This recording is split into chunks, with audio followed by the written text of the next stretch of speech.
ನಮ್ಮ ಭಾರತ ಧರ್ಮ, ಭಕ್ತಿ, ಆಧ್ಯಾತ್ಮ, ನಂಬಿಕೆಗಳ ದೇಶವಾಗಿದೆ.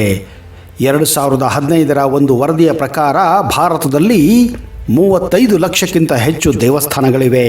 ಆದರೆ ಒಂದು ವಿಷಯ ಮಾತ್ರ ನಿಜ ಸ್ನೇಹಿತರೆ, ಪ್ರತಿಯೊಂದು ದೇವಸ್ಥಾನಕ್ಕೂ ತನ್ನದೇ ಆದ ವೈವಿಧ್ಯತೆ, ವಿಶೇಷತೆ ಹಾಗೂ ಕೆಲವು ಅಚ್ಚರಿ ಮೂಡಿಸುವಂತಹ ವಿಸ್ಮಯಗಳು, ವಿಚಿತ್ರಗಳು ಕೂಡ ಇವೆ. ಇದೇ ಕಾರಣ ಪ್ರತಿಯೊಂದು ದೇವಾಲಯಗಳು ತಮ್ಮದೇ ಆದಂತಹ ವಿಸ್ಮಯಕ್ಕೆ, ಪವಾಡಕ್ಕೆ, ಚಮತ್ಕಾರಕ್ಕೆ ಹೆಸರುವಾಸಿಯಾಗಿವೆ ಹಾಗೂ ಭಕ್ತರ ನಂಬಿಕೆಗೆ ಕೂಡ ಪಾತ್ರವಾಗಿವೆ. ಕೆಲವೊಂದು ವಿಸ್ಮಯಗಳು ಇವತ್ತಿಗೂ ಕೂಡ ನಿಗೂಢವಾಗಿವೆ. ಇಂತಹ ಮಾಡರ್ನ್ ಯುಗದಲ್ಲಿ ವಿಜ್ಞಾನ ಎಷ್ಟು ಮುಂದುವರೆದರೂ ಆ ವಿಸ್ಮಯಗಳನ್ನು ಮಾತ್ರ, ಆ ರಹಸ್ಯಗಳನ್ನು, ಆ ಚಮತ್ಕಾರಗಳನ್ನು ಮಾತ್ರ ಭೇದಿಸಲು ಇವತ್ತಿನವರೆಗೂ ಸಾಧ್ಯವಾಗುತ್ತಿಲ್ಲ.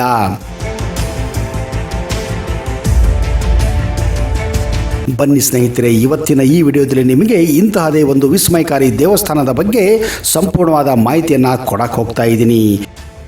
ಈ ದೇವಸ್ಥಾನದ ವಿಸ್ಮಯ ಅಂದರೆ, ಈ ದೇವಸ್ಥಾನ ಹತ್ತಿರವೇ ಒಂದು ರೈಲು ಮಾರ್ಗ ಇದೆ. ವಿಚಿತ್ರ ಏನೆಂದರೆ, ಈ ದೇವಸ್ಥಾನದ ಹತ್ತಿರ ಬರುತ್ತಿದ್ದ ಹಾಗೆ ಆ ರೈಲುಗಳ ವೇಗ ಇದ್ದಕ್ಕಿದ್ದ ಹಾಗೆ ಕಡಿಮೆ ಆಗುತ್ತದೆ. ದೇವಸ್ಥಾನ ಹೋದ ಮೇಲೆ ವೇಗ ತನ್ನಂತಾನೆ ಹೆಚ್ಚಿಗೆ ಆಗುತ್ತದೆ. ಈ ಒಂದು ಪವಾಡ ಎಲ್ಲರಿಗೂ ಅಚ್ಚರಿಯನ್ನು ಮೂಡಿಸಿದೆ. ವಿವಿಧ ತಂತ್ರಜ್ಞಾನ, ವಿವಿಧ ಟೆಕ್ನಾಲಜಿ, ವಿಜ್ಞಾನ ಇದರ ಮೇಲೆ ಇವತ್ತಿಗೂ ಸಂಶೋಧನೆ ಮಾಡುತ್ತಿದ್ದಾರೆ. ಇತ್ತೀಚೆಗಷ್ಟೇ ಜರ್ಮನ್ ವಿಜ್ಞಾನಿಗಳು ಕೂಡ ಈ ದೇವಸ್ಥಾನಕ್ಕೆ ಭೇಟಿ ಕೊಟ್ಟು ಈ ಪವಾಡವನ್ನು ಕಂಡು ಅವರು ಕೂಡ ಬೆರಗಾಗಿದ್ದಾರೆ. ಬನ್ನಿ ಸ್ನೇಹಿತರೆ, ಹಾಗಾದರೆ ಆ ದೇವಸ್ಥಾನ ಯಾವುದು, ಎಲ್ಲಿದೆ, ಯಾಕೆ ಇದ್ದಕ್ಕಿದ್ದ ಹಾಗೆ ರೈಲಿನ ವೇಗ ಕಡಿಮೆ ಆಗುತ್ತದೆ, ಇದರ ಹಿಂದಿನ ಆ ನಿಗೂಢ, ಆ ಪವಾಡ ಏನು ಎನ್ನುವುದನ್ನು ಸಂಪೂರ್ಣವಾಗಿ ತಿಳಿದುಕೊಳ್ಳುವ ಪ್ರಯತ್ನ ಮಾಡೋಣ. ಒಂದು ವೇಳೆ ನೀವು ಈ ಚಾನಲನ್ನು ಇನ್ನೂ ಸಬ್ಸ್ಕ್ರೈಬ್ ಮಾಡದೇ ಇದ್ದರೆ ದಯವಿಟ್ಟು ಈಗಲೇ ಸಬ್ಸ್ಕ್ರೈಬ್ ಮಾಡಿ, ಜೊತೆಗೆ ಬೆಲ್ ಐಕನ್ ಕೂಡ ಪ್ರೆಸ್ ಮಾಡಿ.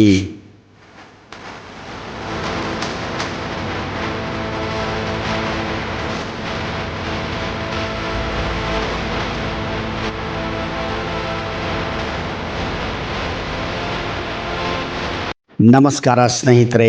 ಆಂಜನೇಯ ತನ್ನ ವೇಗಕ್ಕೆ ಹೆಸರುವಾಸಿ. ಇದೇ ಕಾರಣ ಹನುಮಂತನನ್ನ ಬಜರಂಗ ಬಲಿ, ವಾಯುಪುತ್ರ ಎಂದು ಕೂಡ ಕರೆಯುತ್ತಾರೆ. ಆದರೆ ಆಂಧ್ರ ಪ್ರದೇಶ ರಾಜ್ಯದ ಕರ್ನೂಲ್ ಜಿಲ್ಲೆಯ ಸೀತಾಬಂದ್ ಹನುಮಂತ ದೇವಸ್ಥಾನ ಒಂದು ವಿಚಿತ್ರಕ್ಕೆ ಹೆಸರುವಾಸಿಯಾಗಿದೆ.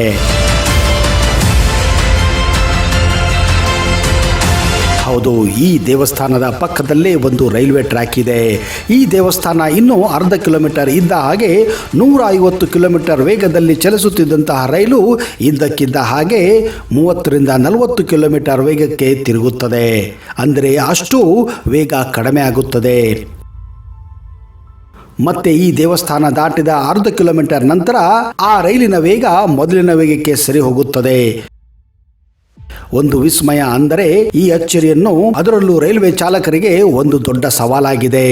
ಸುಮಾರು 300 ವರ್ಷ ಹಳೆಯ ಈ ದೇವಾಲಯ ಪವನ ಪುತ್ರ ಆಂಜನೇಯನಿಗೆ ಮೀಸಲಾದಂತಹ ದೇವಾಲಯವಾಗಿದೆ. ಹಿಂದೆ ರಾಮಾಯಣ ಕಾಲದಲ್ಲಿ ಕಿಷ್ಕಿಂಧೆ ಕಾಂಡದಲ್ಲಿ ರಾಮ, ಲಕ್ಷ್ಮಣ ಹಾಗೂ ಆಂಜನೇಯ ಈ ಪ್ರದೇಶಕ್ಕೆ ಭೇಟಿ ಕೊಟ್ಟಿದ್ದರು ಎನ್ನುವ ಐತಿಹ್ಯ ಕೂಡ ಇದೆ. ಈ ದೇವಾಲಯದ ವಿಶೇಷತೆ ಹಾಗೂ ಚಮತ್ಕಾರ ಏನೆಂದರೆ, ಈ ಮೂರ್ತಿಯು ಭವಿಷ್ಯದಲ್ಲಿ ನಡೆಯುವಂತಹ ಕೆಲವೊಂದು ವಿಷಯಗಳನ್ನು ಭಕ್ತಾದಿಗಳಿಗೆ ಹೇಳುತ್ತದೆ ಎನ್ನುವ ನಂಬಿಕೆ ಕೂಡ ಇದೆ. ಇದೇ ಕಾರಣ ಇಲ್ಲಿ ಸಾವಿರಾರು ಭಕ್ತರು ತಮ್ಮ ಭವಿಷ್ಯದ ಬಗ್ಗೆ ತಿಳಿಯಲು ಈ ದೇವಸ್ಥಾನಕ್ಕೆ ಭೇಟಿ ಕೊಡುತ್ತಾರೆ ಎನ್ನುವ ಅಪಾರ ನಂಬಿಕೆ ಇದೆ. ಅದರಲ್ಲೂ ಹನುಮಂತ ಜಯಂತಿ ಎಂದು ಇಲ್ಲಿ ಬಹುದೊಡ್ಡ ಜಾತ್ರೆ ಕೂಡ ನಡೆಯುತ್ತದೆ. ಆದರೆ ಎಲ್ಲಕ್ಕಿಂತ ಅತಿ ದೊಡ್ಡ ಚಮತ್ಕಾರ ಏನೆಂದರೆ, ಈ ದೇವಸ್ಥಾನದ ಬಗ್ಗೆ ಇರುವಂತಹ ಆ ವೇಗದ ಪವಾಡ.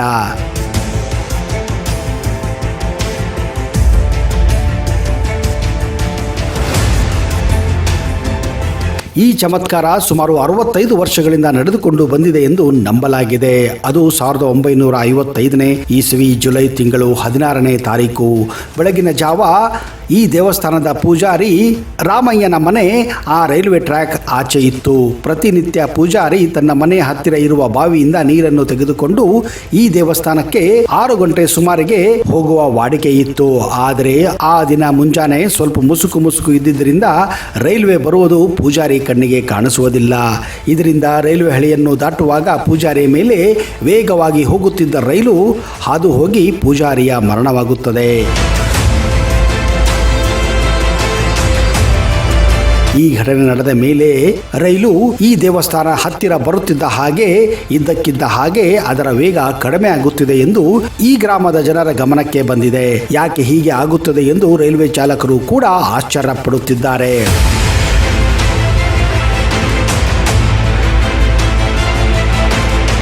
ಯಾಕಂದರೆ ಸುಮಾರು 20 ಕಿಲೋಮೀಟರ್ ಆಚೆ ಈಚೆ ಅಲ್ಲಿ ಯಾವುದೇ ರೈಲ್ವೆ ಸ್ಟೇಷನ್ ಕೂಡ ಇಲ್ಲ, ಹಾಗೂ ಅಲ್ಲಿ ಯಾವುದೇ ಸಿಗ್ನಲ್ ಕೂಡ ಇಲ್ಲ. ಹೀಗಾಗಿ ರೈಲುಗಳು ಅತಿ ವೇಗದಲ್ಲಿ ಇಲ್ಲಿಂದ ಪಾಸ್ ಆಗುತ್ತವೆ. ಆದರೆ ಇತ್ತೀಚಿನ ವರ್ಷಗಳಲ್ಲಿ ಆಗುತ್ತಿರುವ ಈ ಚಮತ್ಕಾರವನ್ನು ಕಂಡು ರೈಲ್ವೆ ಇಲಾಖೆಗೆ ಒಂದು ದೊಡ್ಡ ತಲೆನೋವಾಗಿದೆ. ಈ ವಿಷಯದ ಬಗ್ಗೆ ಹಲವಾರು ಸಂಶೋಧನೆಗಳು ನಡೆದರೂ ಕೂಡ ಯಾವುದಕ್ಕೂ ಫಲ ಸಿಕ್ಕಿಲ್ಲ. ಬದಲಾಗಿ ಜರ್ಮನಿಯ ಒಂದು ವಿಜ್ಞಾನಿಗಳ ತಂಡ 2017ರಲ್ಲಿ ಈ ದೇವಸ್ಥಾನಕ್ಕೆ ಭೇಟಿ ಕೊಟ್ಟು ಹಿಂದೆ ಆದಂತಹ ಘಟನೆ ಬಗ್ಗೆ ಕೇಳಿ ಅವರು ಕೂಡ ಆಶ್ಚರ್ಯಚಕಿತರಾಗಿದ್ದಾರೆ. ರೈಲು ಚಾಲಕರು ವೇಗವನ್ನು ಹೆಚ್ಚಿಸಲು ಎಷ್ಟೇ ಪ್ರಯತ್ನ ಪಟ್ಟರೂ ಇದ್ದಕ್ಕಿದ್ದ ಹಾಗೆ ವೇಗ ಕಡಿಮೆ ಆಗುವುದನ್ನು ಕಂಡು ಅವರು ಗಾಬರಿಯಾಗಿದ್ದಾರೆ. ಇದಕ್ಕೆ ಈಗಿನ ಅರ್ಚಕರು ಹಾಗೂ ಈ ಗ್ರಾಮದ ಜನರು ಹಿಂದೆ ಪೂಜಾರಿಯವರ ಸಾವೇ ಈ ವಿಸ್ಮಯಕ್ಕೆ ಕಾರಣ ಎಂದು ನಂಬಿದ್ದಾರೆ. ನಿಜ ಹೇಳಬೇಕೆಂದರೆ ಇದು ವಿಜ್ಞಾನಕ್ಕೆ ಹಾಗೂ ಈ ಮಾಡರ್ನ್ ಟೆಕ್ನಾಲಜಿಗೆ ಒಂದು ದೊಡ್ಡ ಸವಾಲಾಗಿದೆ. ಹೀಗಾಗಿ ಇತ್ತೀಚಿನ ದಿನಗಳಲ್ಲಿ ಈ ರೀತಿ ತನ್ನಂತಾನೆ ವೇಗ ಕಡಿಮೆ ಆಗುವುದು ಬೇಡ ಎಂದು ಖುದ್ದು ಚಾಲಕರೇ ಈ ದೇವಸ್ಥಾನ ಇನ್ನೂ ಅರ್ಧ ಕಿಲೋಮೀಟರ್ ದೂರ ಇರುವಾಗಲೇ ಟ್ರೈನಿನ ವೇಗವನ್ನು ಕಡಿಮೆ ಮಾಡಿ ದೇವಸ್ಥಾನ ಹತ್ತಿರ ಬಂದಾಗ ದೇವರಿಗೆ ನಮಸ್ಕರಿಸಿ ಅಲ್ಲಿಂದ ಮುಂದೆ ಹೋಗುತ್ತಿದ್ದಾರೆ. ಹೌದು ಸ್ನೇಹಿತರೆ, ಇಂತಹ ವಿಚಿತ್ರ ಘಟನೆಗಳು, ವಿಸ್ಮಯಗಳು, ಚಮತ್ಕಾರಗಳು ನಮ್ಮ ದೇಶದಲ್ಲಿ ವಿಜ್ಞಾನಕ್ಕೆ ಹೊಸ ಸವಾಲನ್ನು ಕೊಡುತ್ತಿವೆ. ಕೆಲವೊಂದು ವಿಸ್ಮಯಗಳಿಗೆ ಯಾವುದೇ ಬುಕ್ಗಳಲ್ಲಾಗಲಿ ಯಾವುದೇ ಸಂಶೋಧನೆಗಳಲ್ಲಾಗಲಿ ಉತ್ತರವೇ ಇಲ್ಲ. ಅದಕ್ಕೆಲ್ಲ ಆ ದೇವರವೇ ಉತ್ತರ. ಅದಕ್ಕೆ ಹೇಳುವುದು ಸ್ನೇಹಿತರೆ, ದೇವರಿಗಿಂತ ವಿಜ್ಞಾನ ದೊಡ್ಡದಲ್ಲ ಅನ್ನೋದಕ್ಕೆ ಇಂಥ ಚಮತ್ಕಾರಗಳು ಪದೇ ನೆನಪು ಮಾಡಿಕೊಡುತ್ತವೆ. ಇದನ್ನೆಲ್ಲ ನೋಡಿದರೆ ದೇವರು ಇಲ್ಲ ಅನ್ನೋ ನಾಸ್ತಿಕರಿಗೆ ಇದೊಂದು ಹೊಸ ಪಾಠವಾಗಿದೆ. ಆ ದೇವರಲ್ಲಿ ನಂಬಿಕೆ ಇರಬೇಕು. ಯಾಕಂದರೆ ಈ ಭೂಮಿಯನ್ನು ಸೃಷ್ಟಿಸಿದವನೇ ಆ ದೇವರು. ಆ ದೇವರು ಇಲ್ಲ ಅಂದರೆ ಒಂದು ಹುಲ್ಲು ಕಡ್ಡಿ ಕೂಡ ಅಳಗಾಡಲು ಸಾಧ್ಯವಿಲ್ಲ ಅನ್ನೋದಕ್ಕೆ ಇಂಥ ಕಥೆಗಳು ಸಾಬೀತುಪಡಿಸುತ್ತವೆ. ಇಂತಹದೇ ಹಲವಾರು ವಿಸ್ಮಯಗಳನ್ನು ಹೊಂದಿರುವ ವಿಷಯಗಳನ್ನು ಮುಂದಿನ ಸಂಚಿಕೆಯಲ್ಲಿ ಪ್ರಸ್ತುತಪಡಿಸಲು ಪ್ರಯತ್ನ ಮಾಡುತ್ತೇನೆ. ಅಲ್ಲಿಯವರೆಗೆ ಜೈ ಹಿಂದ್, ಜೈ ಕರ್ನಾಟಕ, ಜೈ ಆಂಜನೇಯ.